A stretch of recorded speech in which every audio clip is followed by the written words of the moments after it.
ಉತ್ತಮವಾದಂತಹ ಹೈವೇರಿ ಚಂದನಾವತಿಯಿಂದ ಹೊರಟೆ. ಬಂದೆ ಕುಂತಳದ ಗಡಿ ಪ್ರಾಂತ್ಯವನ್ನು ಪ್ರವೇಶ ಮಾಡಿದೆ. ಎಷ್ಟು ಸಮೃದ್ಧಭರಿತವಾದ ನಾಡಲ್ವೇ ಸ್ವಾಮಿ. ರಾಜನ ವೈಭವವನ್ನು ಪ್ರಕಟಿಸುವರೆ ನಮ್ಮ ಉದ್ಯಾನ ನಗರವನ್ನು ಒಂದಾಗ್ತದಂತೆ. ಹಾಗಿರುವಾಗ ಕುಂತಳದ ನಗರ ಉದ್ಯಾನ ಪ್ರವೇಶ ಮಾಡ್ತಾ ಇದ್ದೇನೆ. ನನ್ನನ್ನ ಬಾ ಬಾ ಬಾ ಅಂತೇಳಿ ಕೈ ಬೀಸಿ ಕರೆಯುತ್ತಿದ್ದ ಅನುಭವ ನನ್ನ ಪಾಲಿಗೆ ಆಗ್ತಾ ಉಂಟು. ನೋಡುತ್ತಾ ಇದ್ದ ಹಾಗೆ ನನ್ನ ದೃಷ್ಟಿ ಅಂಬರದತ್ತ ಹೋಯ್ತು. ನೋಡಿ ಯಪ್ಪಾ, ಎಂತ ಅದ್ಭುತವಾದಂತ ವಾತಾವರಣ ಅಲ್ವೇ. ಸಮಯ ನನ್ನ ಪಾಲಿಗುಂಟು. ಕೆಲವೊಮ್ಮೆ ಹಾಗೆ ಆಗ್ತದೆ ಸ್ವಾಮಿ. ಸ್ವಾಮಿ ಕಾರ್ಯ ಸ್ವಕಾರ್ಯ ಮಾಡಿಕೊಳ್ಳಿಕ್ಕೆ ಸಾಧ್ಯವಾಗ್ತದೆ.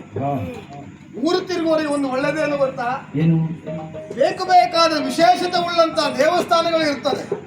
ಅದಕ್ಕಾಗಿಯೇ ನಮಗೆ ಬರ್ಲಿಕ್ಕೆ ಆಗ್ತದ? ತಿರುಗಾಡ್ತಾ ಕಷ್ಟ ಆಗ್ತದೆ. ತಿರುಗಾಟಕ್ಕೆ ಬಂದಾಗ ಒಮ್ಮೆ ದೇವಸ್ಥಾನಕ್ಕೆ ಹೋಗಿ ಹೋದ್ರೆ ಒಳ್ಳೇದಲ್ವಾ? ಹಾಗೆ ಕುಂತಳಕ್ಕೆ ಬಂದಿದ್ದೇನೆ ಕಾರ್ಯನಿಮಿತ್ತವಾಗಿ. ಸ್ವಾಮಿ ಕಾರ್ಯ ಸ್ವಕಾರ್ಯ ಮಾಡಿಕೊಂಡರೆ ಹೇಗೆ? ಇನ್ನು ಈ ಸೊಬಗನ್ನು ನೋಡುತ್ತಾ ಸ್ವಲ್ಪ ಮುಂದೆ ಹೋಗ್ತೇನೆ ನೋಡುವ.